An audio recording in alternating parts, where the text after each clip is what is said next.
웃어 말라.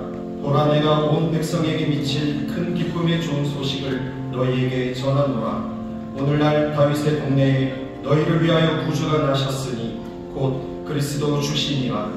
너희가 가서 강고에 쌓여 구유의 부인 아기를 보리니 이것이 너희에게 표적이니라 하더니, 보려니 허다한 천군이 그 천사와 함께 있어 하나님을 찬송하여 가로되, 지극히 높은 곳에서는 하나님께 영광이요 땅에서는 기뻐하심을 입은 사람들 중에 평화로다 하니라.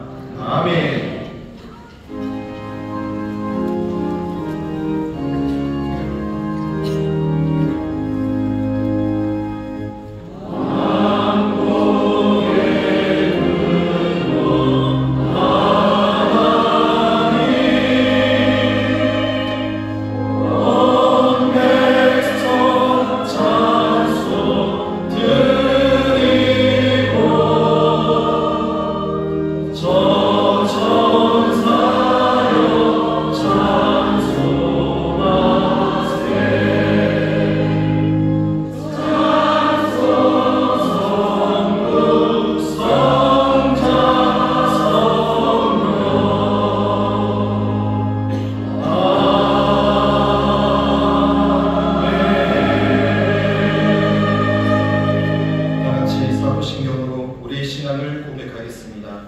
전능하사 천지를 만드신 하나님 아버지를 내가 믿사오며 그 외아들 우리 주 예수 그리스도를 믿사오니, 이는 성령으로 잉태하사 동정녀 마리아에게 하시고 본디오 빌라도에게 고난을 받으사 십자가에 못 박혀 죽으시고 장사한 지 사흘 만에 죽은 자 가운데서 다시 살아나시며 하늘에 오르사 전능하신 하나님 우편에 앉아 계시다가 저리로서 산자와 죽은 자를 심판하러 오시리라. 성령을 믿사오며 거룩한 공예와 성도가 서로 교통하는 것과 죄를 사하여 주시는 것과 몸이 다시 사는 것과 영원히 산 것을 믿사옵나이다. 아멘.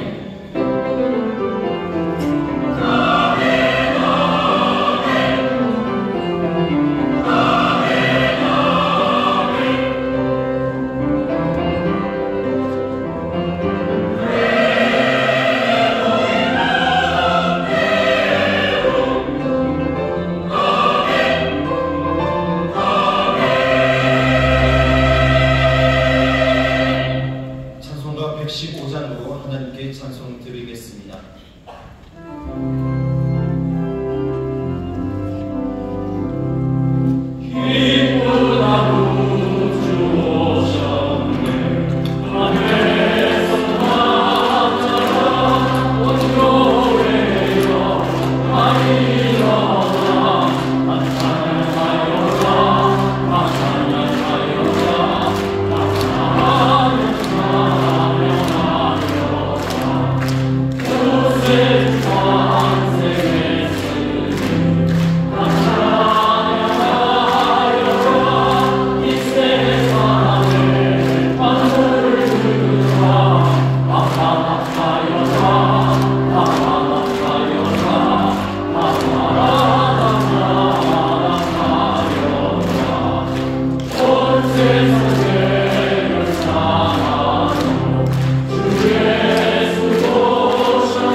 사람으로 이 땅에 오신 아기예수 탄생을 축하하는 성탄절을 맞이하게 하시고 기쁨과 감사함으로 주님께 예배 드릴 수 있도록 은혜 제대로 인도하심을 감사합니다. 지극히 높은 곳에서는 하나님께 영광이요 땅에서는 하나님의 기뻐하신 사람들의 평화로다 라고 노래하는 천군 천사들처럼 이 땅에 오신 아기의 탄생을 기뻐하며 주님 오신 이 복된 날 사람으로 이 땅에 오신 아기 예수를 실제적으로 만나는 복된 성탄일이 되도록 아버지께서 인도하여 주옵소서. 하나님 아버지, 이 시간 나라와 민족을 위하여 기도합니다. 이 나라의 민족을 사랑하시고 늘 함께 하시는 주님, 나라 상황이 심히 혼란한 가운데 있사오니 아버지께서 이 나라의 민족을 불쌍히 보시고 긍휼히 여겨 주옵소서. 정치, 사회, 경제, 문화 모든 분야가 안정되게 아버지께서 도와주시고 법과 질서가 바로 서는 공의로운 나라 되게 하옵소서. 주님의 뜻과 선지 가운데 이곳 강기동의 순복음교회를 아버지께서 세워주시고 큰 사명 감당하는 교회 되게 하심을 감사합니다. 인류 구원과 인류 행복을 위한 꿈을 꾸게 하시고 가서 제자 삼는 교회로 큰 비전 주심을 감사합니다. 오늘 교회들을 밟은 모든 발걸음 주님께서 복되게 하시고 주님과 늘 동행하는 은혜의 시간 되게 하옵소서. 주님께서 맡겨주신 귀한 사명 잘 감당하는 순복음교회 되게 하옵소서. 또한 젊은 세대에게 꿈과 비전을 주시고 앞으로 다가올 미래의 주인공임을 알게 하여 주옵소서. 오늘 마지막 시간으로 사랑의 열매 달기를 진행하고 있사오니 모두 함께 사랑을 실천하고 하모니하는 순복음 가족 되게 하옵소서. 이제 얼마 남지 않는 올 한 해 지나온 시간들을 돌아보고 잘못 살아온 모든 것 주님 앞에 회개함으로 성찰하는 시간 되게 하옵소서. 맞이하는 새해에는 큰 꿈과 비전으로 인생을 계획하고 설계하는 12월이 되게 하옵소서. 오늘도 저희들은 아기 예수 탄생 메시지가 선포되는 이 귀한 시간 엄숙히 주님 앞에 무릎을 꿇었습니다. 아버지께서 말씀의 재단에 세우신 최호 담임 목사님 주님께서 함께 하셔서 하나님의 능력의 말씀이 선포될 때 병든 자는 치료받고 눌린 자 포로된 자는 자유함을 또한 각자 주님 앞에 내려놓은 모든 문제는 해결받고 응답받는 은혜의 시간 되게 하옵소서. 이 시간 찬양으로 하나님께 영광 돌리는 주사랑 예루살렘 창대의 찬송을 주님 홀로 영광 받으시고 듣는 우리 모두에게는 은혜의 찬양으로 인도하옵소서. 오늘 교회들을 밟지 못하고 인터넷과 방송 매체를 통하여 예배드리는 모든 곳에도 주님의 사랑과 은혜가 충만케 하옵소서. 또한 여러가지 방법으로 예배를 돕는 많은 손길을 아버지께서 기억하시고 주님의 사랑으로 채워주옵소서. 모든 것에 감사드리며 이 시간 예배 가운데 함께 하시고 아기 예수님으로 이 땅에 오신 귀하신 예수님의 이름으로 감사하며 기도드리옵나이다. 아멘.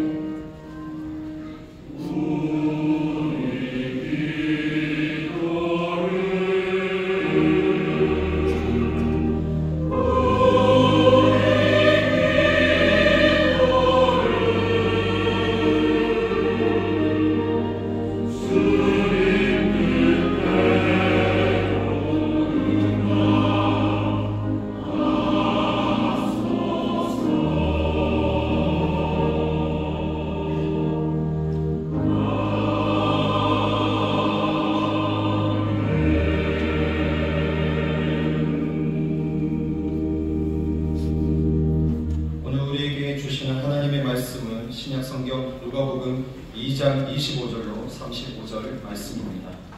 누가복음 2장 25절로 35절 말씀을 봉독하겠습니다.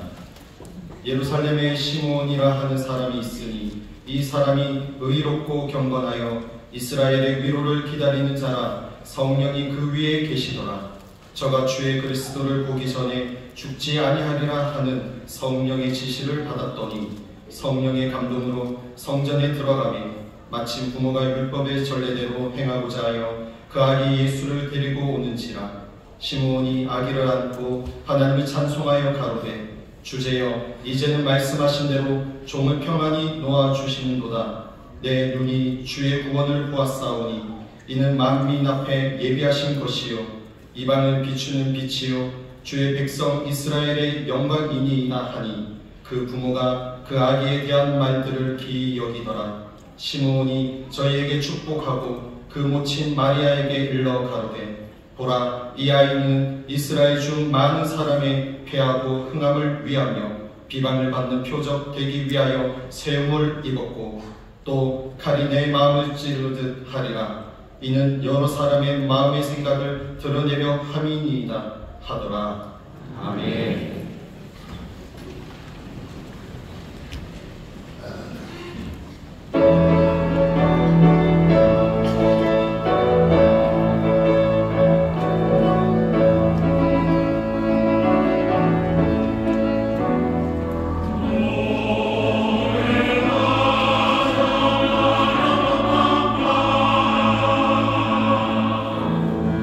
기쁨 그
찬양합니다. 이 놀라운 구세주를 찬양합니다. 좌우에 계신 분들에게 서로 기쁨으로 인사합시다. 메리 크리스마스, 메리 크리스마스, 메리 크리스마스, 메리 크리스마스. 감사합니다. 메리 크리스마스. 행복한 날입니다. 우리 찬양대회가 찬양을 정성으로 준비해 주셨고요. 찬양대회 보면서 마음에 올라오는 욕심을 내리느라고 제가 저 목도리를 갖고 싶다는 크리스마스 선물을 어떻게 받으셨나요? 꼬마들은 받았고, 그럼 좀 주셨나요? 아무도 주고 받으신 분이 한 12%쯤 되는 것 같습니다. 오늘 시간이 좀 남았으니까요. 뭐 가다 보면 길거리에 떨어진 것도 있어요. 가다가 주셨다 하면서 하나씩 선물도 주시고 즐겁게 크리스마스 행복을 나누셨으면 좋겠습니다. 다시 한번 우리 서로에게 믿음으로 축복하실 때요. 주님이 함께 하십니다. 메리 크리스마스 인사해. 주님 함께 하십니다. 메리 크리스마스. 주님 함께 하십니다. 메리 크리스마스. 메리 크리스마스. 감사합니다. 오늘 성탄절이 즐거운 여러 가지 이유가 있는데요. 성탄절 예배가 행복한 건 우리 아이들과 함께 또 예배를 드릴 수 있기 때문입니다. 오늘 이 자리에 나이를 정하죠. 만 20세 아래쪽, 20세 아래쪽 되신 분들만 자리에서 좀 일어나 주시죠. 우리 어린이들 20살 안 된 사람들 자리에서 조금만 기다려주세요. 예, 일어나시고 20살 안 되신 분들 안 일어나면 안 됩니다. 일어나주세요. 예, 고맙습니다. 좌우에 보시면 우리 사랑하는 자녀들 오늘 함께 예배하러 왔습니다. 사랑하는 마음으로 또 주님께서 또 복 주시기를 축복하는 마음으로 뜨겁게 박수로 찬양합니다. 네, 빨리 앉으시죠. 오늘 또 어린 분들만 있는 건 아니고요. 오늘 성경 본문이 시므온입니다. 이 시므온이 나이가 좀 많아요. 오늘 주님이 오셔서 주님을 맞이하는데 기쁨이 가득한 사람들은 우리 어린아이들만은 아닙니다. 정말로 주체할 수 없는 기쁨을 누리는 연세 많으신 분들이 있으셔요. 연세 많으신 분들, 그러면 나이를 정하기가 굉장히 어렵죠. 저도 5년 전에 길거리에서 어떤 꼬맹이 녀석이 할아버지라고 제가 아직 그 아이를 기억합니다. 그래서 그냥 그렇게 했으면 좋겠네요. 80세 이상 되신 분들, 남들이 내가 80세 되는 거 모를 텐데 남들은 나 다 60이라고 그러는데 그래도 80세 이상 되신 분들 자리에서 잠깐만 좀 일어나 주시겠습니까? 오늘 특별히 주님이 기쁨을 더하시고 은혜를 더하실 겁니다. 80세 이상 되신 분들 이거 보셔요. 저분이 80세가 넘으셔서 그러시죠? 예, 일어나십시오. 안 일어나면 주민등록증을 다 연락합니다. 80세 이상 되신 우리 어르신들, 우리 부모님들, 할아버지, 할머니들 일어나 주셔서 예, 환영합니다. 다른 사람들도 주님 맞이하는 기쁨이 가득하겠지만 우리 오늘의 성도들 큰 기쁨과 평강이 주 안에서 넘치게 될 줄 믿습니다. 우리 사랑하고 축복하는 마음으로 뜨겁게 박수 주세요. 메리 크리스마스, 메리 크리스마스. 우리 여러분 함께 예배합니다. 인사하겠습니다. 인천수목 검단 하모니교회 감사합니다.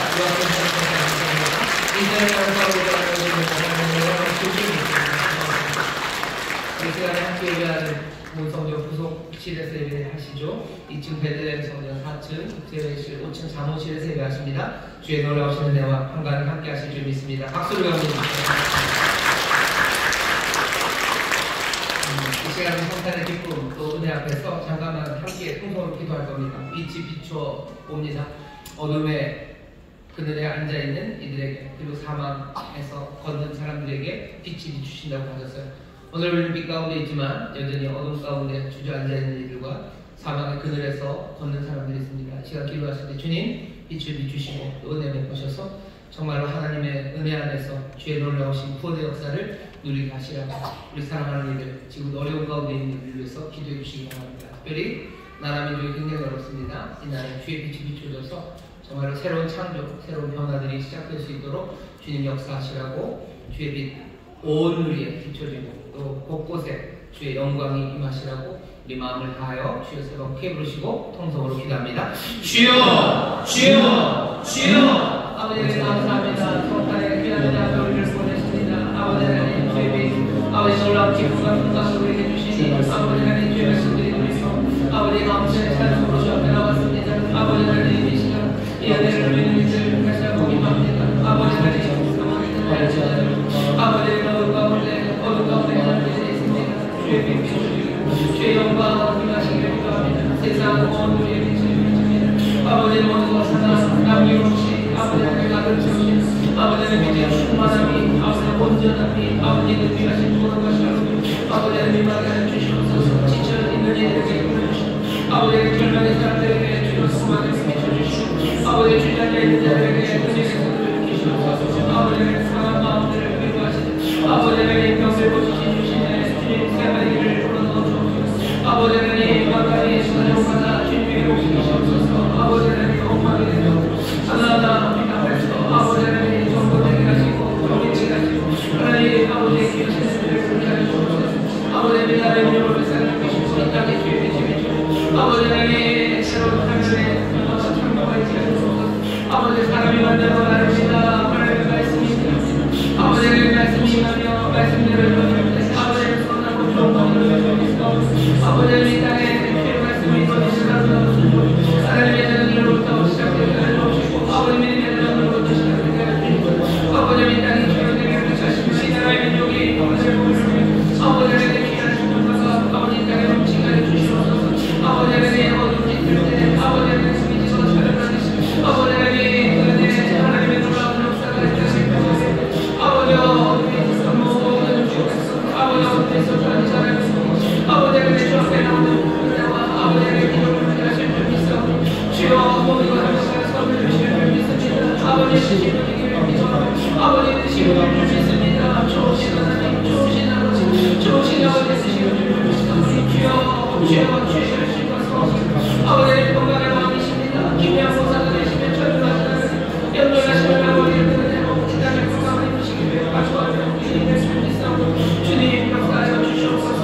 아버지에게 감사합니다. 아버지에게 감사합니다. 이 땅에 빛을 오신 주님 어둠을 비추시며 삶을 새롭게 하시니 감사합니다. 오늘 이 자리에 모인 모든 주의 백성들 그 빛 가운데 새로운 생명을 누리오니 더욱더 찬란한 빛으로 우리를 채우시고 그 크신 은혜와 긍휼하심으로 우리를 가득하게 하여 주시사 주 안에서 참으로 기뻐하며 감사가 넘치게 하여 주옵시고 천군과 천사가 노래했던 것처럼 이 땅에서 기뻐하심을 입은 자들에게 평강 샬롬이 가득하게 하여 주시옵소서. 하늘의 영광이 가득하게 될 줄 믿사오니 아버지 하나님의 뜻이 이 땅에서 이루어질 줄 믿습니다. 예수 그리스도 우리에게 전하신 복음의 말씀이 이 땅에서 이루어질 줄 믿사오니 아버지 하나님 영광받아 주시옵소서. 우리의 가정이 영광의 찬송이 되게 하실 줄 믿습니다. 하나하나 순종을 통해 샬롬이 회복될 줄 믿사오니 성령님 역사하여 주시옵소서. 성령님 우리가 또한 완벽히 기도하는 가운데 이 나라의 민족에 하나님의 빛이 비춰지기를 원합니다. 아버지 하나님의 빛의 순종함으로 새로운 질서와 풍성함이 이루어지듯 아버지 하나님 이 땅에 주의 말씀이 하나씩 순종되어 하나님의 선하신 역사가 이루어질 줄 믿사오니 성령님 하나님의 사람들이여 이 순종의 천열매가 되게 하여 주옵시고 아버지 하나님 기도하는 가운데 놀라운 기적을 보는 복된 나라가 되게 하여 주시옵소서. 오늘 귀한 날 성탄 아버지 하나님의 기쁨으로 나왔사오니 살아계신 주님 모두가 다 만나게 하여 주옵시고 세상이 알지 못하는 기쁨과 평강을 누리며 크게 찬송하는 우리 모두가 되게 하여 주옵소서. 감사드리며 예수님 이름으로 축복하며 기도하옵나이다. 아멘. 저희 계신 분들에게 다시 한번 서로 격려합시다. 주님 함께 하십니다. 메리 크리스마스. 주님 함께 하십니다. 메리 크리스마스. 메리라는 게 뭐 즐겁다는 거죠. 크리스마스라는 게 성탄입니다. 성탄이 너무 즐겁습니다. 주님이 오신 게 너무 즐겁습니다. 오늘 말씀의 처음 시작도 그 즐거움과 기쁨으로 시작합니다. 누가복음 2장 25절부터 35절까지 말씀을 본문으로 새로운 평안, 새로운 싸움이라는 제목의 말씀을 나눌 겁니다. 오늘 우리가 만나는 사람은 시므온입니다. 여기 오늘 말씀이 펼쳐지는 자리에는 네 사람이 있어요. 하나는 아주 나이 많은 시므온이라는 사람 하나가요. 그리고 요셉과 마리아가 있고요. 그리고 당연히 아기 예수님이 계십니다. 오늘 여기 본문에 나오는 아기 예수님은요, 한 생후 이제 33일쯤 된 아기 예수님입니다. 어떻게 아냐면 앞에 본문을 보면요, 마리아가 결례를 따라서 하나님 앞에 예배를 드리러 왔어요. 24절 보면 또 주의 율법에 말씀하신 대로 비둘기 한 쌍이나 혹 어린 반구 둘로 제사하려 함이더라 라고 24절에 되어 있죠. 이 제사는 뭐냐면요, 아이를 낳으면, 여자가 아이를 낳으면요, 여인은 부정합니다. 7일 동안 부정해요. 아들을 낳건 딸을 낳건 7일 동안 부정합니다. 그런데 아들을 낳은 여자는요 33일 동안 그 산혈이 부정해요. 딸을 낳은 여자는요 며칠일 것 같으니까 66일이 부정해요. 그러니까 속으로 이거 봐라 이거 봐라. 그냥 성경은 무조건 남자고 여자는 뭐 아무것도 아닌 것처럼 그러는구나 라고 생각하시면 하나님의 은혜를 오해하시는 거예요. 그 사회 전체는 아마 남자를 훨씬 더 선호하는 세상이었고요. 여자를 낳은 여자들은 참 이상하죠. 자신이 여자인데도 여자를 낳은 여자들은 굉장히 슬퍼합니다. 그냥 땀을 치는 거죠. 그 고생을 했는데 겨우 낳는 게 딸밖에 못 난 거예요. 왜냐하면 그 당시가 남자가 너무 중요하고 여자는 사람 취급 제대로 못 받았기 때문이에요. 근데 하나님은 왜 그렇게 남자를 낳은 여자는 엄마는 33일, 딸을 낳은 여자는 66일이나 부정하다고 하니까 하나님도 남녀 차별하는 거 아닙니까? 아니요, 그렇지 않으세요. 하나님은 여인들을 사랑하시는 겁니다. 왜 아이를 낳으면 여자가 부정합니까? 아이를 낳는다는 거 부정한 일입니까? 하나님이 뭔가 부정하다고 하는 얘기는 꼭 저주의 이야기는 아닙니다. 아이를 낳은 여인이 7일 동안 부정하다는 건요 아무도 못 건드려요. 아무도 못 건드립니다. 부정한 건 아무도 못 건드리죠. 뭐 심지어 하나님 앞에도 못 나와요. 이 얘기는 뭐예요? 아이 낳고 7일 동안은요 아무도 건드리지 말라는 거예요. 예배 드리러 가장말을 하지 말라는 거예요. 7일 동안 가만히 두시는 겁니다. 그러면 왜 남자 낳은 여자는 33일이고 여자 낳은 아이는 66일이니까 엄마는 생각을 해보죠. 남자를 낳은 엄마는 그래도 기분이 좋아요. 그러니 어떻게 해요? 아이 낳고 33일이면 뭔가를 추스릴 수 있습니다. 근데 여인, 딸을 낳은 엄마는 얼마나 마음이 상합니까? 지치고 그리고 사람들이 뭐라고 해야 이러고 쳐다보겠죠. 66일을 보호하시는 거죠. 66일 2달 동안 부정하다, 만지지 말아라, 그냥 가만히 두어라. 하나님이 하시는 말씀입니다. 하나님이 뭐 남자 좋아하는 세상에서 정말로 남자만 그렇고 여자는 아니요 그렇지 않으셔. 하나님이 하시는 일이 신묘막측하고요. 우리를 향해서 긍휼과 자비하심이 가득합니다. 여기 있는 이 말씀 처음 시작이 그래요. 아이를 낳고 여인이 33일, 아들을 낳았으니까 33일이 됐을 겁니다. 원래는 아들을 낳고 그 부정할 시간이 끝나면 하나님 앞에 어린 양 한 마리를 바쳐요. 하지만 모두가 다 어린 양을 바칠 만큼 부요하지는 않습니다. 그러면 어린 양을 바칠 수 없는 사람들은 누구를 바쳐요? 산 비둘기 한 쌍을 바칩니다. 비둘기 한 쌍을 바치는데 그것도 만만치 않은 사람들은 그냥 어린 비둘기, 새끼 비둘기 한 2마리 정도 가지고 오면 돼요. 하나님 그렇게 말씀하셨어요. 오늘 여기 아이를 안고 이제 33일 된 아이 하나를 안고 여기 가난한 부부, 어린 양을 바치지 못합니다. 그냥 비둘기 바쳐야 되는 부부가 그 아이를 안고 하나님 전 앞으로 옵니다. 이건 어떻게 보면 굉장한 헌신이죠. 아이를 낳고 얼마 되지 않은 사람이 그 아이를 가지고 하나님 앞에 나와요. 요셉과 마리아는 그러니 경건한 사람들입니다. 하나님 말씀대로 살려는 사람들, 그 은혜를 가슴에 안고 말씀대로 사는 사람, 그 사람 요셉과 마리아가 아기 예수를 안고 성전에 와서, 성전에는 시몬이라는 사람이 있습니다. 나이 많으셔요. 경건한 사람입니다. 의로운 사람입니다. 모두가 다 알아요. 이 시몬은 성령이 충만한 사람입니다. 성령으로 들은 말씀이 성령님이 시몬에게 해준 얘기가 너가 죽기 전에 주 그리스도를 보게 될 거라고, 메시아를 보게 될 거라고. 구약의 그 많은 예언자들이 그렇게 예언했던 기름 부음 받은 자, 이스라엘을 구원할 자, 게다가 온 세상을 구원할 이방의 빛이 되고 하나님의 영광을 나타내 그 놀라운 그리스도 메시아를 네가 보고 죽을 거다라는 말씀을 들어요. 그러니 항상 이 시몬은요 성전에서 기다립니다. 그날이 오기를 기다려요. 그런데 요셉과 마리아가 그 아이를 안고 옵니다. 시몬이 봐요. 성령이 감동을 주시는 거죠. 이 아이예요. 주 그리스도를 본다고 하시더니 정말로 주 그리스도를 보게 하셔서, 시몬은 어떤 그리스도를 기다렸는지 잘 모릅니다. 어쩌면 정말 잘생기고 힘세 보이는 누군가, 아니면 보기만 해도 정말로 지혜가 뚝뚝 떨어지고 저 사람은 그냥 세상의 모든 것들을 다 알 것 같은 그런 사람, 누굴 기다렸는지 모르겠어요. 하지만 여기 꼬마 아이, 그냥 이제 막 태어난 그 아이를 안고 오는데요, 그 아이가 그리스도라는 성령의 감동이 시몬에게 임합니다. 오늘 말씀이 그 얘기예요. 26절입니다. 저가 주의 그리스도를 보기 전에 죽지 아니하리라 하는 성령의 지시를 받았더니 성령의 감동으로 성전에 들어가매 마침 부모가 율법의 전례대로 행하고자 하여 그 아기 예수를 데리고 오는지라. 데리고 온다고 그러지만 뭐 손잡고 오는 건 아니죠. 안고 오는 겁니다. 그랬더니 28절입니다. 시몬이 아기를 안고 아기를 달라고 그러는 거죠. 그리고 그 아기를 안습니다. 그리고 하나님을 찬송하여 가로되 29절부터 32절까지입니다. 들어보시죠. 시몬의 찬송 고백입니다. 주제여 이제는 말씀하신 대로 종을 평안히 놓아주시는도다. 내 눈이 주의 구원을 보았사오니 이는 만민 앞에 예비하신 것이요 이방을 비추는 빛이요 주의 백성 이스라엘의 영광이니이다. 아기 예수를 안아요. 그리고 노래하고 고백합니다. 고백의 내용이 주제여 이제는 말씀하신 대로 종을 평안히 놓아주시는도다 라고 고백하고 찬송합니다. 이제 놓아주신다 라는 이 말이요 라틴어로는 눈크입니다. 눈크 디미티스예요. 눈크 디미티스라고 찬송해요. 교회는 이 시몬의 노래를 받아서 항상 그리고 꽤나 많이 이 찬송을 부릅니다. 이제는 놓아주시옵소서 라고 찬송을 불러요. 이제 놓아주신다는 게 뭐가 그렇게 찬송할 만합니까? 이제는 놓아주신다 라는 이야기는요 죽어도 여한이 없다는 겁니다. 이제는 나를 평안히 놓아주시는 거예요. 나는 이제 죽어도 여한이 없어요. 난 이제 더 바랄 게 없습니다 라는 시몬의 고백이에요. 시몬은 그 아이를 보니 더 바랄 게 없습니다. 이 아이는 뭐죠? 하나님의 신실하신 사랑이에요. 하나님의 놀라우신 지혜로 하나님의 능력입니다. 이스라엘의 영광을 가져다 주실 거예요. 슬픔 많았던 이민족에게 하나님의 영광을 가져다 주실 거고 정말 엉망으로 사는 모든 이방인들의 얼굴 앞에 주께서 구원을 베푸시는 그 크신 사랑과 능력과 지혜를 사람 시몬은 이제 보았어요. 그러니 더 이상 여한이 없습니다. 죽어도 좋습니다. 그게 지금 시몬이 고백하는 찬송입니다. 오늘 성탄절에 우리가 이 노래를 함께 부를 수 있다는 건 여러분들에게 묻겠습니다. 여러분 이제 죽어도 여한이 없습니까? 80세 이상은 아멘.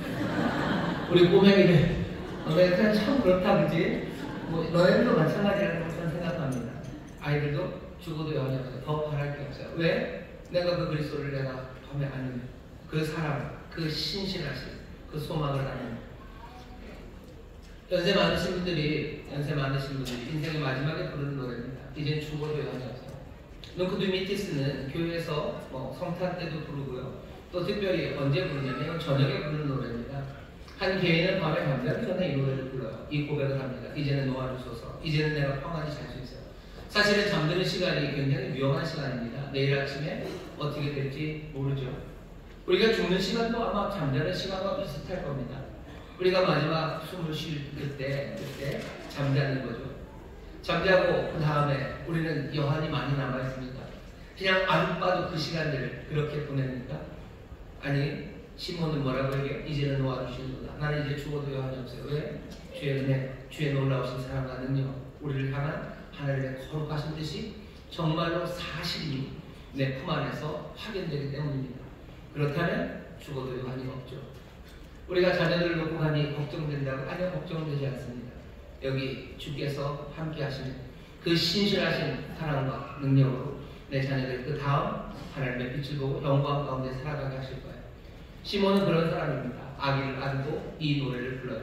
오늘 이 주님을 맞이하는 우리 모두가 정말로 이 시몬의 찬양, 이 고백을 여러분들 함께 들으시고 이 찬양, 이 고백이 우리의 삶에서 터져나오게 되시기를 주의 이름으로 축원합니다. 죽어도 여한이 없어요. 더 말할 게 없어요. 가장 좋습니다. 주님으로 만족합니다. 주님 그리스도를 내가 만나고 내가 그 품에 안는다면 나에게는 이제 더 이상 부족함이 없습니다. 모든 염려, 근심, 두려움, 불안 그런 건 더 이상 없습니다. 시몬의 이 찬송이 우리 모두의 찬송이고 특별히 이 성탄절의 노래가 되시기를 주의 이름으로 축원합니다. 자, 부족함이 없다는 이 노래를 부릅니다. 그래서 교인들 이 노래를 불러왔어요. 하지만 시몬이 우리에게 전해준 건 이 찬송만은 아닙니다. 마리아에게 하는 말이 있습니다. 보시면 이렇게 돼 있어요. 29절부터 죄송합니다. 33절부터 이렇게 있습니다. 그 부모가 그 아기에 대한 말들을 기이 여기더라. 시몬이 저에게 축복하고 그 모친 마리아에게 일러가로되 보라 이 아이는 이스라엘 중 많은 사람의 패하고 흥함을 위하여 비방을 받는 표적이 되기 위하여 세움을 입었고 또 칼이 내 마음을 찌르듯 하리라. 이는 여러 사람의 마음의 생각을 드러내려 함이니라 하더라. 느낌이 다르죠?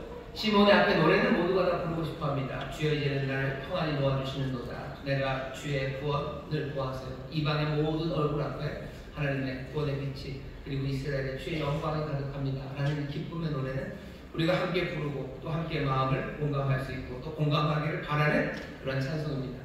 하지만 시몬이 한 두 번째 이야기, 그 이야기에는 귀를 기울이고 싶지가 좀 않죠. 보면 아픈 이야기들입니다. 비방받는 표적이 되는데요. 그리고 칼이 마음을 찌른답니다. 이런 이야기 성탄에 별로 듣고 싶지 않아 합니다. 성탄에는 기쁨이 가득하고 빛만 가득했으면 좋겠어요. 하지만 오늘 말씀은 우리에게 그렇게 말씀하지는 않아요. 다 들어봐야 되죠. 그냥 가지 말고 시몬이 하는 이 성령 충만한 시몬이 아기 예수를 가슴에 안고 하는 이야기, 또 그 아기 예수를 마리아에게 전해주면서 하는 그 이야기를 우리가 다 들어봐야 합니다. 예수님을 믿고 그 예수를 영접하는 삶, 그 삶 가운데 성탄을 기뻐하고 즐거워하지만 시몬의 이야기를 듣고 싶어 하지는 않아요.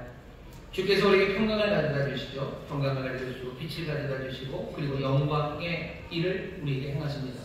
하지만 그것만 있는 건 아니에요. 이 아픔의 이야기가 있습니다. 이건 늘 그래요. 그리고 당연합니다. 우리가 외면하려고 해도 외면되지 않습니다. 암을 치료합니다. 암을 치료하는 건 좋은 일이죠. 우리에게 샬롬을 주는 일입니다. 하지만 암이 그냥 치료되지는 않습니다.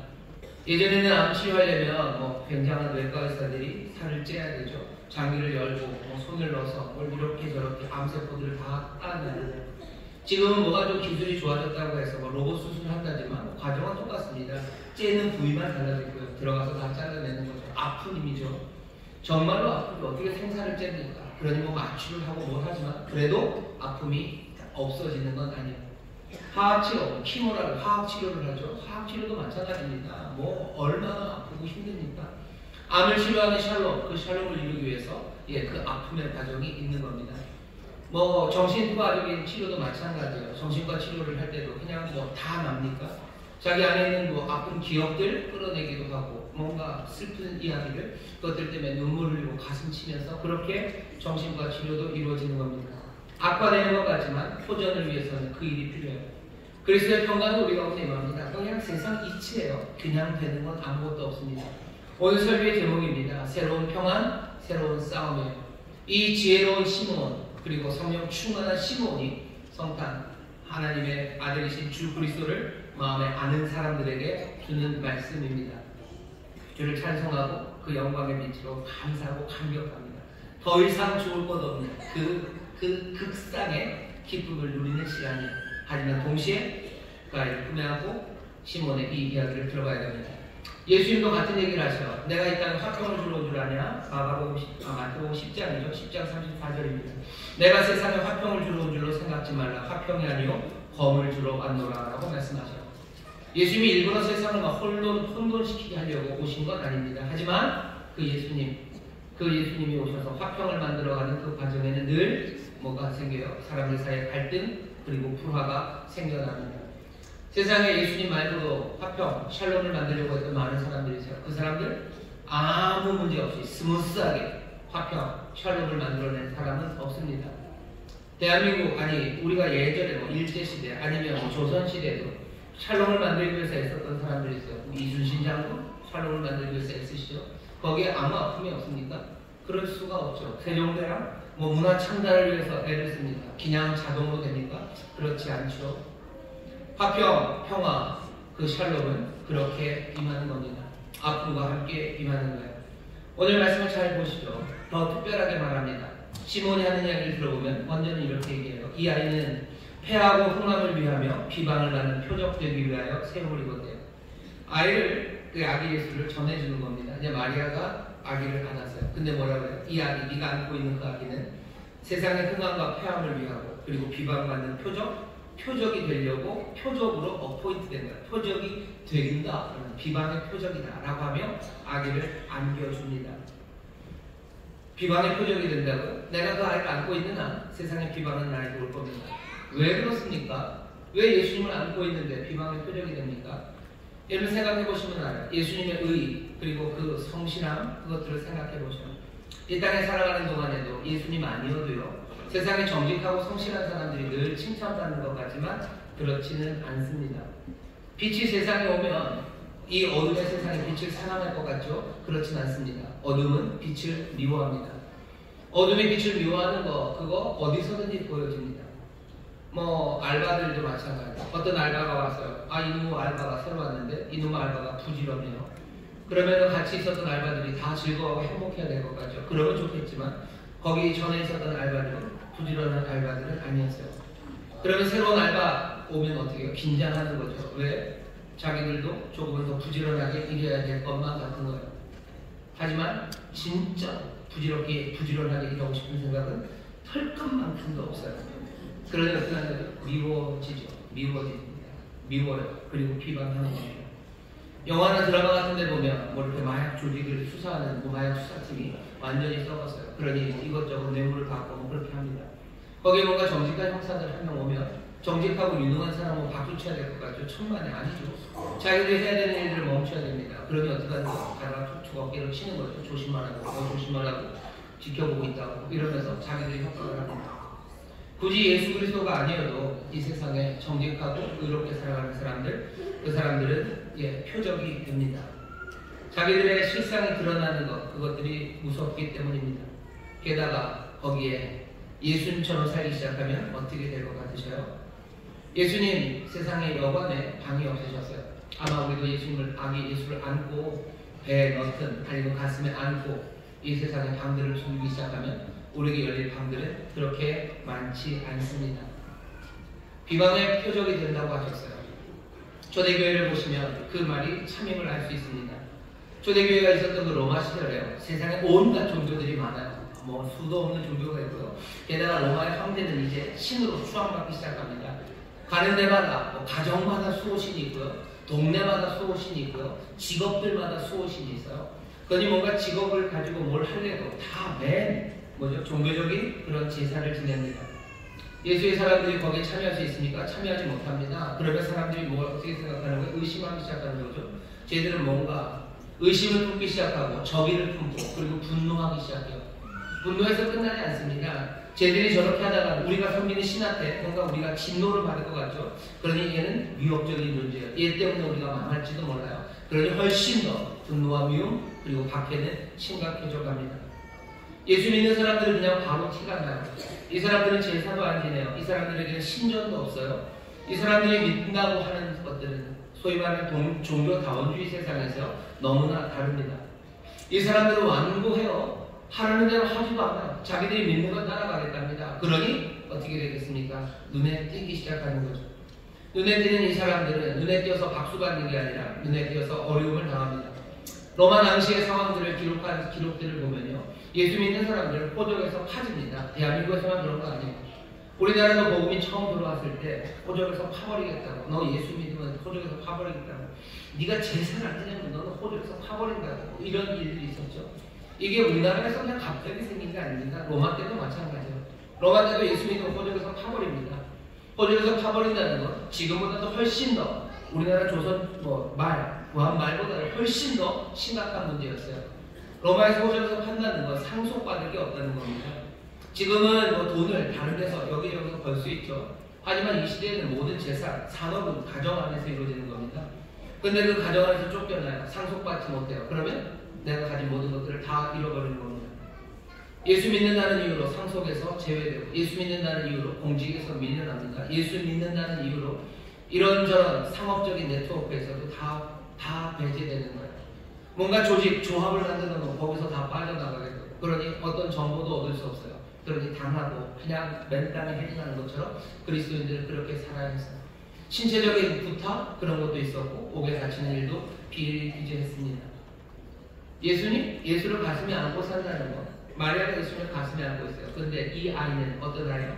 패하거나 흥하거나 사람들을 나누는 승리하는 자, 패하는 자로 나누고 비방하는 표적이 되는 그 아이를 가슴에 안고 사는 겁니다. 이 아이를 내가 가슴에 안고 살아요. 그동안에는 뭐가 없겠습니까? 이 아이는 비방의 표적, 그 모든 비방이 나에게 올 겁니다. 초대교회 때만 그런 건 아닙니다. 지금도 점점 더 예수 믿는 사람들, 그 사람들을 사회 질서의 위협으로 보는 나라들이 있고요. 그리고 우리가 살고 있는 이곳도 점점 더 그런 분위기가 생깁니다. 왜? 예수 믿는 사람들이 위험하지 않지 편협하다고 생각하기 때문이에요. 저 사람들은 고집세고 완고하고 편협하고 생각이 좁다고. 지금 그런 게 아닙니다. 처음서부터 그랬어요. 아기 예수 그리스도를 품에 안고 있는 사람, 그 사람 왜? 바로 이 예수가 비방의 표적으로 세움받은 이이기 때문에 그렇게 살아가는 겁니다. 오해는 하지 마셔야 돼요. 그리고 조심해야 되는 게 있습니다. 뭐냐면 우리 그리스도인 예수를 안고 있는 나도 부족하죠. 흠이 있죠. 그러니 위선적이고 옹졸합니다. 사실 위선적이고 옹졸한 나에게 오는 비방을, 나 때문에 오는 비방을 이 그리스도에게 오는 비방이라고 착각하는 것, 그건 문제가 심각한 겁니다. 내가 치사해서 사람들이 나에게 뭐라 그러는 걸, 내가 예수 믿는 것 때문에 그렇다고 오해하지는 마세요. 내가 정말로 남들 말하는 거 좋아하고 남들 비방하는 거 즐기는 사람이다. 저 사람 왜 그래? 라고 손가락질하고 나를 따시키는 것, 내가 예수 믿기 때문에 따당하는 거라고 그렇게 이상하게 오해하는 것, 그건 굉장히 위험합니다. 그 위험에서 벗어나셔야 돼요. 하지만 기억은 하셔야죠. 내가 그렇게 안 하더라도 내가 그리스도 예수를 안고만 있다면 그분은 비방하는 표적으로 세움받았어요. 그러니 그 비방이 올 겁니다. 우리가 정직하게 생각하세요. 예수님을 따르기 때문입니다. 그러면 그렇게 돼요. 또 하나, 우리가 뭘 잘못하지 않아도요, 그리고 내가 고집을 안 부려도요, 세상이 그냥 예수 믿는 사람을 싫어합니다. 그럴 때가 있어요. 말하면은 좀 그렇지만 저도 그런 미움을 받아본 적이 있습니다. 제가 아무리 생각해봐도요, 제가 잘못한 게 아무것도 없어요. 진짜 잘못한 게 없어요. 내가 걔네들한테 잘해줬지 잘못한 거 아무것도 없습니다. 걔네들이 뭘 하자고 하는 거고 그것 때문에 갈등이 있었던 것도 아니에요. 근데 그냥 믿대요. 왜 그러냐? 그 애들이 그러더라. 네가 예수 믿어서 싫대요. 그러냐? 그러고 그냥 뭐 할 말이 없죠. 그러니까 세상이 미워합니다. 그냥 어둠이 빛을 미워해요. 자기들의 잘못된 게 드러날까봐 미워하는 거, 그것도 있지만 그냥 어둠은 빛이 싫은 겁니다. 예수 믿는 사람 비난 받아요. 왜? 우리가 안고 있는 그분이 세상의 비난의 표적으로 그렇게 세움받은 분이기 때문에 그렇습니다. 우리가 살아가는 동안에 예수님은 우리의 삶에 들어오셔요. 성탄절은 어떤 절입니까? 어떤 날? 시몬처럼 오신 구주의 그리스도를 우리가 끌어안는 날이에요. 끌어안으니 시몬이 노래한 것처럼 이젠 죽어도 좋을 만큼, 여한이 없을 만큼 그 은혜와 능력, 사랑에 우리를 바르게 기쁨이 가득합니다. 하지만 들어야 되는 얘기는 뭐예요? 우리가 끌어안아 우리에게 평화를 주시고 샬롬을 주시는 그 빛과 영광은 동시에 세상을 패하고 흥하게 하며 또 비난의 표적이 되도록 세움받은 바로 그분이시라. 내가 그분을 안고 살아가는 동안 그 평화가 기쁨, 그 은혜 안에 감격으로 살아가는 동안 내 삶에는 그 비난의 표적이 되는 그 일들이 일어납니다. 그게 시몬이 우리에게 알려주는 일이에요. 시몬이 우리에게 들려줍니다. 마리아에게 들려줘요. 아기 예수를 안고 있는 사람들에게 들려주는 이야기입니다. 그리고 또 뭐라고 해요? 비난의 표적만 됩니까? 아니요, 좀 더 무서운 말이 있습니다. 35절입니다. 칼이 네 마음을 찌르듯 하리라. 칼이 네 마음을 찌르는데요. 이 칼은 무슨 칼입니까? 어쩌면 이 칼이 네가 안고 있는 그 예수, 그분이 네 칼이다. 예수님이 그러시죠. 내가 이 땅에 화평을 전하러 온 줄 아냐? 아니다. 마태복음 10장 아까 읽었죠? 35절, 34절입니다. 아니다. 내가 너에게 검을 주러 왔다. 내가 너에게 칼을 주러 왔어요. 말씀은 날카롭대요. 양날 가진 검처럼 우리의 심령과 그것을 찔러 쪼갭니다. 내가 예수를 안고 살아가요. 예수를 안고 살아가는 그 삶은 칼처럼 나를 찌르는 삶입니다.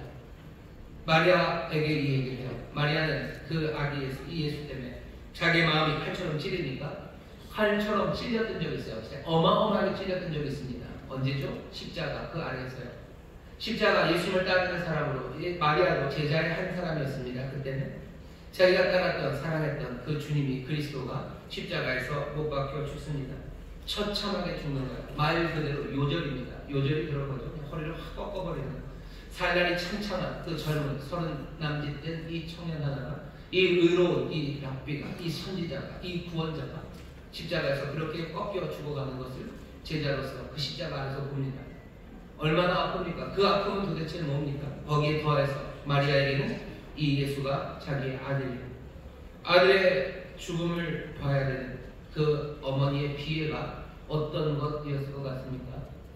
내 아들이 그냥 아파서 내 앞에서 먼저 가는 것도 부모님들이 감당을 못해요. 그런데 내 아들이 그렇게 아무 잘못 없는데 정말로 아무 잘못 없는 아이가 그렇게 거기서 신음하며 가장 세상에서 비참한 방법으로 죽어가는 그 자리에 어머니가 이 아이가 없었으면 마리아에게 그렇게 찔리는 일이 있었겠습니까? 없었겠죠. 근데 시몬이 예언자처럼 말한 거예요. 성령에 충만한 거 말한 거예요. 악이라 하고 있는 말이에요. 칼이 네 마음을 찌를 거다라고 얘기합니다. 오늘 성탄절이에요. 다시 한번 제가 여러분들의 모든 기쁨을 빼앗아가고 싶은 마음은 절대로 없습니다. 여러분들 아기 예수 오신 주의 그리스도를 여러분 안으셔요. 그래서 정말로 더할 나위 없이 죽어도 좋을 만큼 기쁨과 그 감격을 누리십시오. 하지만 기억하셔야 되는 거예요. 그분은 비방받는 표정이고 그분은 우리의 칼이 마음을 찌르는 그 칼로 나에게 안겨져 있습니다. 이 모든 것이 우리를 괴롭게 하려고 하는 것? 아니, 그건 아닙니다. 좀 들어보시죠. 마리아는 십자가 앞에서만 칼에 찔린 건 아닙니다. 마리아가 살아가는 동안에 정말로 많은 갈등이 있었어요. 마가복음 3장에 보시면 예수님의 형제 자매들이 예수님을 잡으러 옵니다. 왜 잡으러 오냐면 아무리 봐도 예수님이 하시는 말이 미친 말이에요. 미친 소리 하는 거예요. 정신없는 소리 하는 거예요. 이렇게 말하다가는 얘가 이 말을 계속하다가 우리 형아가 이 말을 계속하다가는 우리 형아도 망하고 우리 집도 망하고 그냥 온 문제가 너무 심각할 것 같아요. 그러니 형제들이 잡으러 옵니다. 마리아도 거기에 동조하는 거예요. 이러면 안 된다고 싶은 거죠. 예수님이 하시는 말씀, 예수님이 하시는 일, 그 일들이 자기를 고민하게 하는 거죠. 혼란스럽게 만드는 겁니다. 예수님 없었으면 그런 고민할 필요 없어요. 예수님 없었으면 그런 생각할 필요 없어요. 그냥 사는 대로 줄줄줄 살아가면 됩니다. 하지만 그 예수를 내가 안고 살아가는 동안에는 마리아가 겪었던 이 혼란들, 그리고 이 고민들이 생기는 겁니다. 어쩌면 다 알지 못해서였겠죠. 다 알지 못해서였겠고. 그러니 그분과 그분의 말씀과 싸울 수도 있고 그 말씀을 들고 나 혼자 내 안에서 싸울 수도 있습니다. 예수님이 하시는 말씀 보면 가슴 아픈 말도 많아요. 누가 내 어머니고 누가 내 형제냐. 하나님의 말씀, 하나님의 뜻대로 행하는 자가 내 형제고 내 자매고 내 어머니다 라고 말하면 그냥 가슴을 후벼파는 이야기들을 합니다. 그 이야기를 다 듣고 있는 마리아예요. 마리아만 그렇습니까? 우리도 예수님을 사랑하는 사람들이라면 이 어려움이 뭔지 압니다. 예수님을 사랑하고 삶에 모시고 살아가는 우리들, 내면에 갈등이 생기는 거예요. 칼이 우리 안에 들어옵니다. 내면의 혼란 그리고 고통이 따라옵니다. 이 이야기를 기억하셔야 합니다. 내가 주님을 안고 살면 내 안에 평화, 정말로 놀라운 평화가 임합니다. 하지만 동시에 내 안에 싸움이 시작이 됩니다. 예수님을 안는다는 건 그런 거예요. 주의 그리스도는 그런 분입니다. 주님을 안으면 싸움만 시작됩니까? 아니요. 싸움이 끝나는 것도 있어요. 예수를 내 안에 안을 때 내 안에 있는 그 싸움들, 씨름들이 끝납니다. 어떤 것들이 끝나죠? 나를 입증하려는 시도들, 그런 거 사라져요. 더 이상 나는 내가 누군지를 내가 확인하기 위해서 내 정체성을 찾아야 되는 그 씨름들 끝납니다. 나는 삶의 의미를 찾으려고 더 이상 분투하고 싸워갈 필요 없어요. 난 삶의 만족을 구하기 위해서 어디서 그것들을 얻으려고 찾아다닐 필요는 없어요. 내 삶의 모든 만족과 의미, 내가 누군지를, 내가 주 그리스도를 내가 안을 때, 내가 영접할 때 나는 그것에 대한 모든 답을 다 얻습니다. 영접하는 자, 곧 그 이름을 믿는 자들에게 하나님의 자녀가 되는 권세를 주셨대요. 내가 주 그리스도를 영접하고 끌어안는 순간 내가 누군지를 난 이제 다 알아요. 그 놀라우신 은혜가 신실하신 사랑을 그 지혜와 능력으로 정말로 나를 자녀 삼으시고 나 안에 선한 것을 주시려는 하나님의 뜻이 정말로 내가 그 은혜 안에 살아가는 것이 내 인생의 목적이고 내 삶의 의미고 내 삶의 모든 것이 됨을 내가 압니다. 그러니 인생의 방황은 더 이상 없어요. 끝나요. 그것들 찾아가려는 시도들 그건 없습니다. 하지만 새롭게 시작되는 싸움들, 그 싸움들이 있습니다. 정말로 예수 믿는 사람들, 예수를 영접하는 사람들의 특징이에요. 피할 수 없는 두 가지 특징은 하나, 평화입니다. 그리고 하나는 싸움이에요. 감당할 수 없는 평화, 이제는 죽어도 좋다는 그 시몬의 고백에 그 평안이 있는가 하면 시몬이 말한 것처럼 비방받는 표적이 되고 그리고 칼로 찌르는 그 싸움이 있는 겁니다. 어떤 아픔, 어떤 싸움일 것 같으십니까? 어떤 싸움이냐면 이 싸움이에요. 하나님의 평화는, 새로 주시는 그 평화는 회개라는 내적 싸움, 그 싸움 이후에 찾아드는 것. 우리 안쪽에서 싸워요. 그리스도를 안으면 나는 회개 그리로 갑니다. 회개는 소독약 같아요. 소독약은 바르면 어떻게 됩니까? 아파요. 굉장히 따갑습니다. 과산화수소, 그거 굉장히 시원하긴 한데 무서워요. 따갑기도 하고요. 어서 거품이 막 일어나는 걸 보면 이러다 살이 터지는 건가? 그러죠.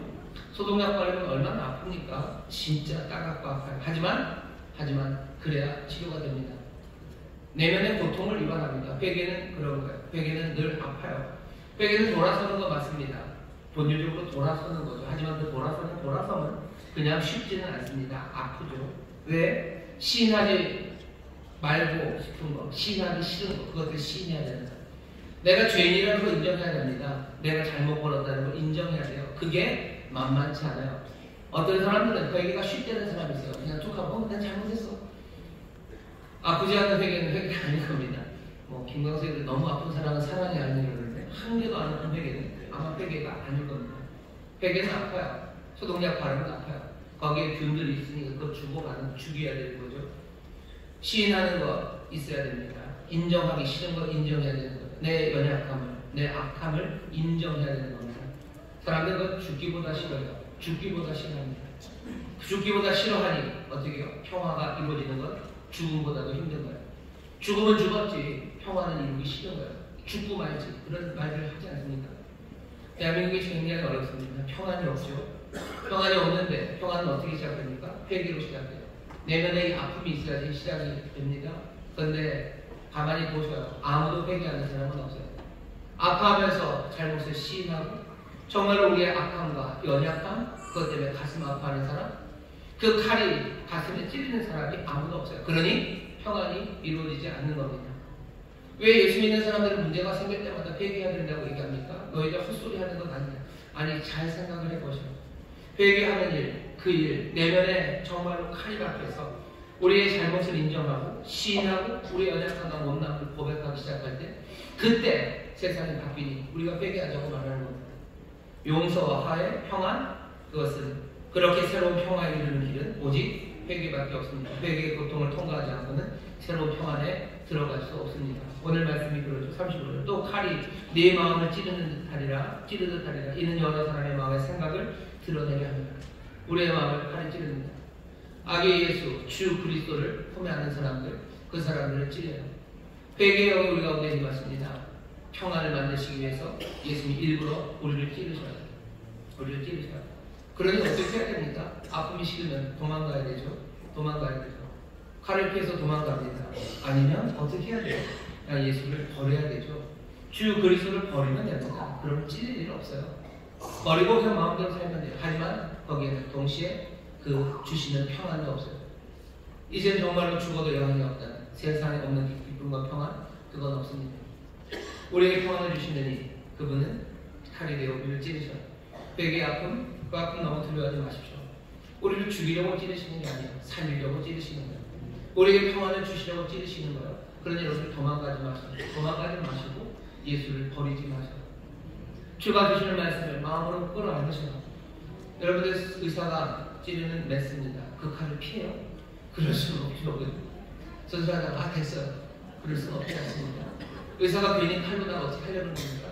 정말로 병든 자에게는 의사가 필요한 것 아니냐라고 말씀하시며 이 땅에 오신 정말로 생명을 살리는 의사가 그 칼을 우리에게 찌르시는 거예요. 회개의 아픔입니다.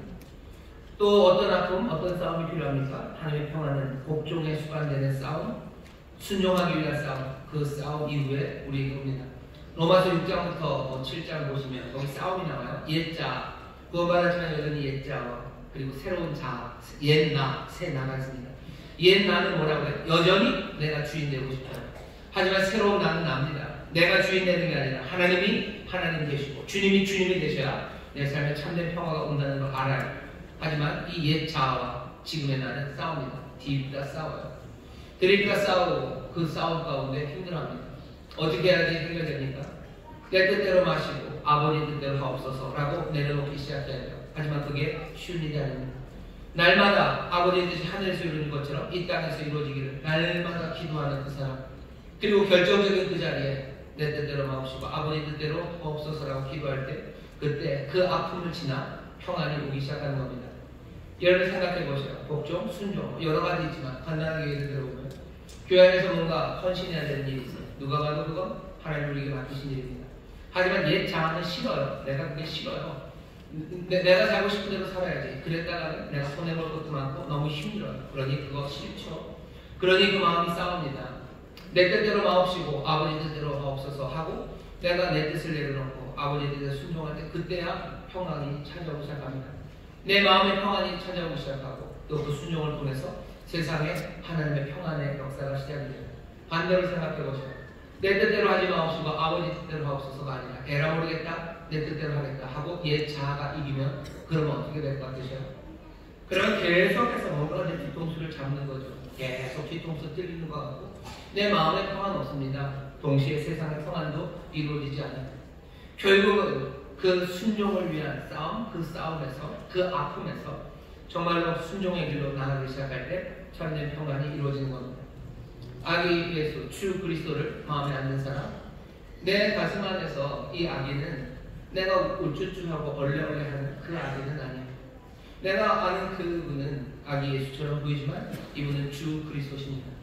내 안에 와서 나를 다스리기 시작하시고 나를 거룩하고 하나님의 자녀되게 하시기 위하여 회개의 길로 회개의 칼을 찔러 넣으시고 나를 순종의 길로 칼을 들이대시는 분이셔.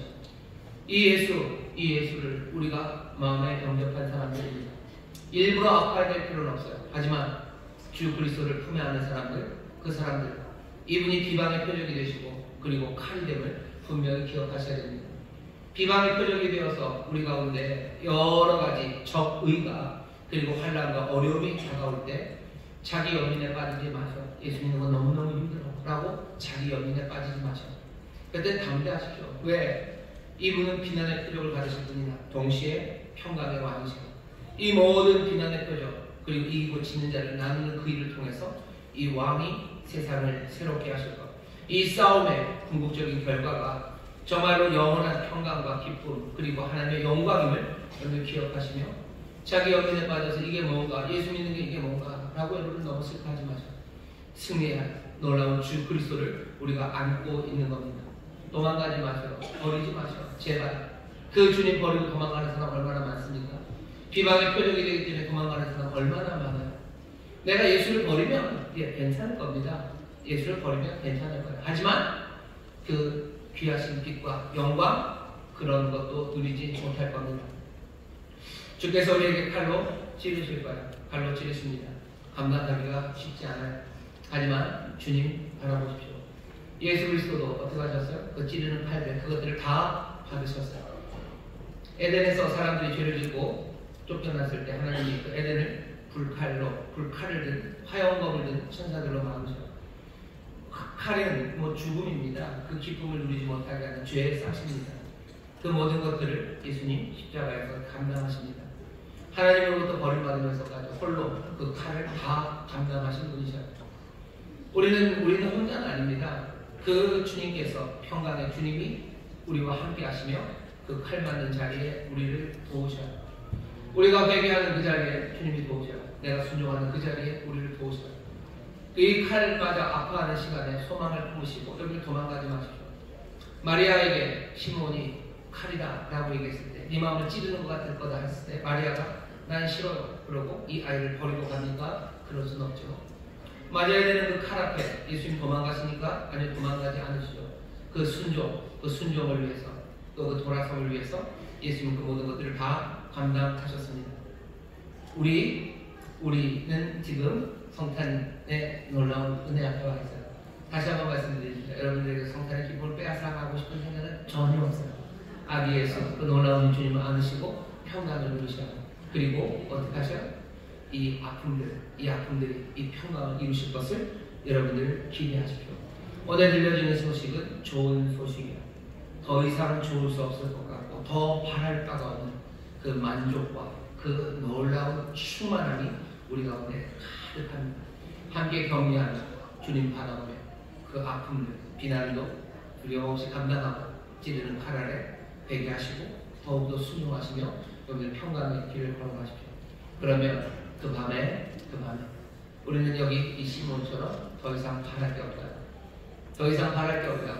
난 오늘 죽어도 그냥 기쁨과 소망만 가득하다. 그렇게 하나님의 놀라운 빛, 그 생명을 누리며 살아갈 수 있습니다. 오늘 이 성탄, 이 주님을 함께 영접하시고 기뻐하는 여러분 되시기를 주의 이름으로 축원합니다. 기도하게 하나님 감사합니다. 새로운 평안 주십니다. 새로운 싸움도 우리에게 들려주십니다. 평강을 주시려는 선물입니다. 주 안에서 주를 품으며 이 길을 걸어가오니 성령님 우리를 도와주옵소서. 감사드리며 예수 이름으로 기도하옵나이다. 아멘. 우리 찬송합시다. 찬송가 105장 찬송하시고 하나님 앞에 준비하는 기쁨으로 드리겠습니다.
가운데 평화로다 하시니라.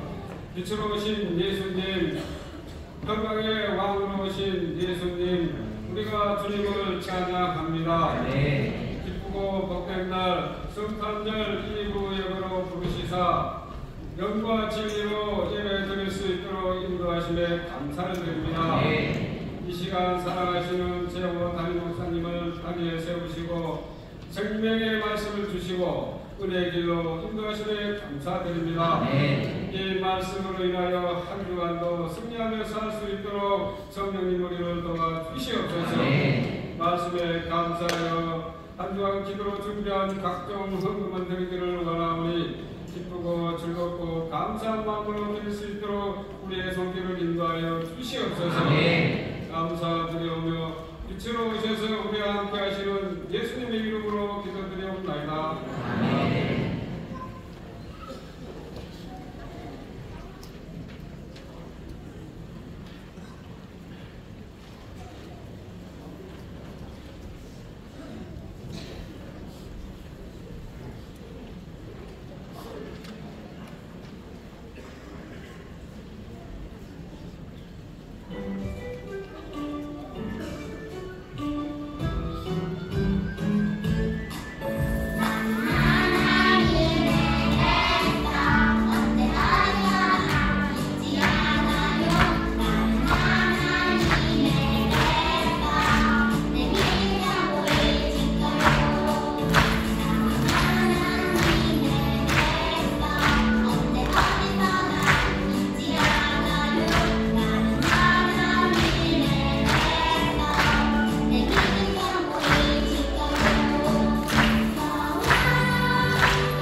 감사합니다.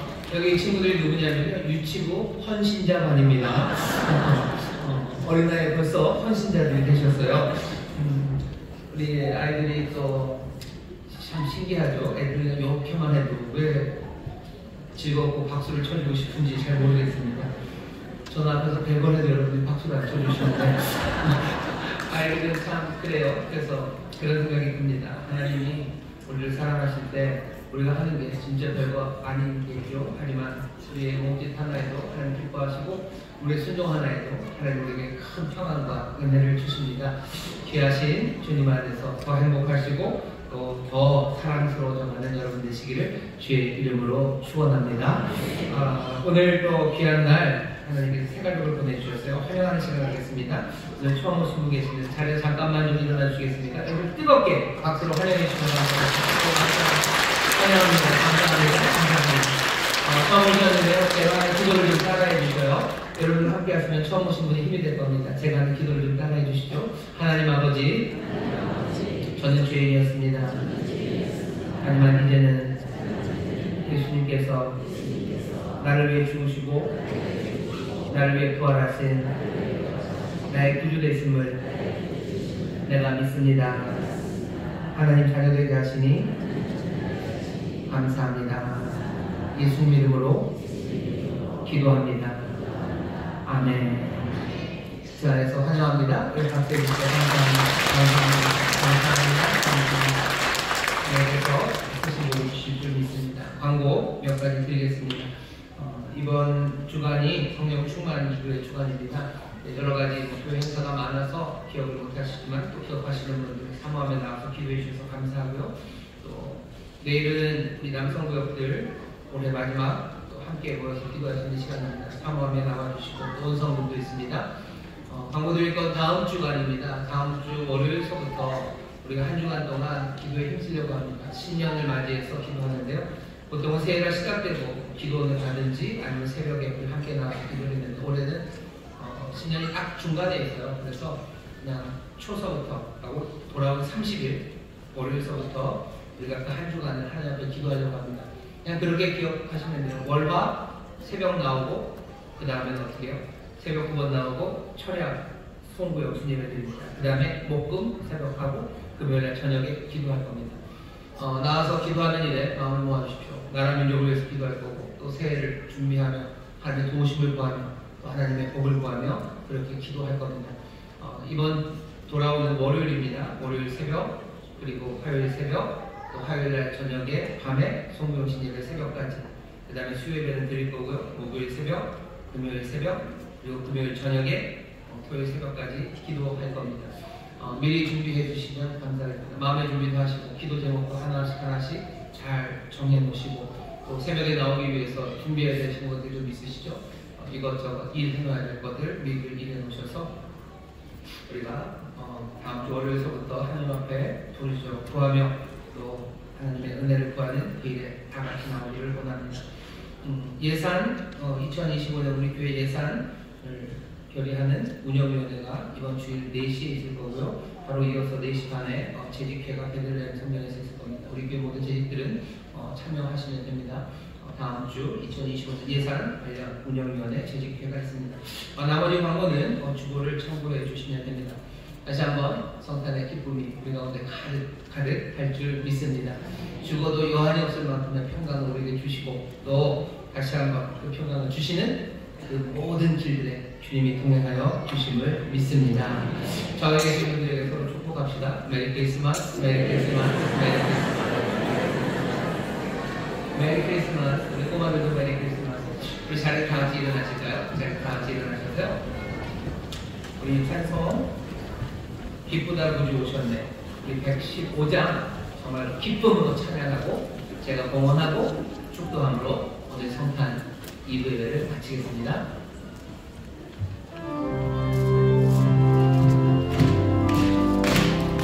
기쁘다 구주 오셨네. 만내서 하자라 온 교회여 다 이루어라. 찬양하여라.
기도하겠습니다. 사랑하는 많으신 아버지 하나님 감사합니다. 성탄의 복된 자리로 우리를 부르셔서 생명의 주 그리스도를 만나게 하시니 감사합니다. 이제 그 놀라운 평화와 빛을 안고 살아가는 이들이오니 감당할 수 없는 기쁨, 세상이 줄 수 없는 소망으로 늘 가득하게 하여 주옵시고 아버지는 걸어가는 그 길마다 그 빛과 영광이 증거될 줄 믿사오니 주여 점점 더 밝아지는 세상을 우리로 보게 하여 주시옵소서. 생명의 주를 가슴에 안고 살아가는 이들 주여 비방의 표적으로 세우심 받았고 주여 우리를 찌르는 칼처럼 우리의 마음을 찔러오시나 이 모든 일들을 통하여 평화를 이루시고 이 모든 일들을 위하여 우리에게 선한 것 주시는 줄 믿사오니 주여 주님 끌어안고 살아가는 가운데 정말로 점점 더 우리의 삶을 채우시는 주의 놀라우신 평강과 그 소망을 누리는 주의 백성들 되게 하여 주시옵소서. 주 앞에 나와 예배하며 성탄의 기쁨으로 드린 예물입니다. 주여 주께서 우리에게 주신 것 내 것이라 여기지 않고 주의 것이기에 감사함으로 드려지는 11조입니다. 하나님 눈물의 기도와 서원을 담아 주 앞에 드리는 물질들이 또한 여기 있사오니 주여 모두 받으시고 주의 영광을 위하여 사용하여 주옵소서. 특별히 축복합니다. 어려운 경제 환경이라고 하나 주께서 우리를 먹이시고 또한 우리를 인도하시며 부족함 없게 하시는 우리의 목자가 되시는 줄 믿사오니 주여 사랑하는 성도들 그 삶에 부족함이 없게 하여 주옵시고 아버지 성실하고 아버지 정직하게 땀 흘리는 그곳에 하나님 풍성한 열매 맺어지게 하시사 하나님의 살아계심과 은혜로우심과 그 의로우심이 우리 사랑하는 성도들의 삶을 통하여 증거되게 하여 주시옵소서. 은혜를 부어주고 나눠주고 베풀고 살리는 하나님의 능력이 되게 하실 줄 믿사오니 하늘의 모든 신령한 것과 땅에 기름진 것들로 충만케 하여 주옵소서. 이제는 우리 주 예수 그리스도의 무한하신 은혜와 아버지 하나님의 극진하신 사랑과 성령 하나님의 교통하심과 충만케 하심과 역사하심이 오늘 함께 예배하며 성탄의 기쁨 가득 가슴에 안고 새 소망을 들고 세상으로 나가는 하나님의 귀한 자녀들 위해와 그들의 사랑하는 가정, 구역 일터, 주가 빚값으로 사신 이 귀한 교회 또한 주님 긍휼히 여기시는 이 나라 이 민족 위에 이제로부터 영원토록 함께 하시기를 간절히 축원하옵나이다. 아멘.